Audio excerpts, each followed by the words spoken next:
À Washington, des députés républicains ont défié le gouvernement en laissant rentrer des vétérans dans le mémorial de la Seconde Guerre mondiale.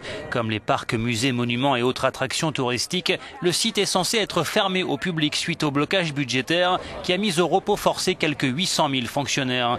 Beaucoup d'entre eux se disent déçus et frustrés.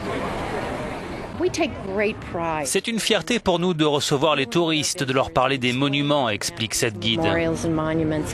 Donc oui, c'est dur de ne pas pouvoir travailler et de voir que le public ne peut pas rentrer.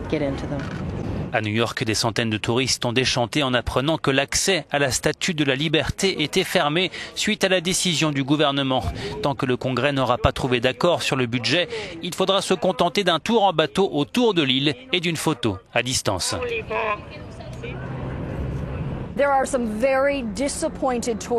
Les touristes sont très déçus, explique notre correspondante sur place. La Statue de la Liberté fait partie des centaines de sites nationaux qui sont fermés au public.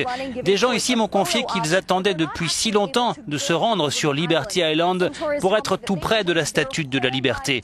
Et à cause de la fermeture du gouvernement fédéral, ils ont raté cette opportunité. In New York City, Marcy Gonzalez, ABC News for Euronews.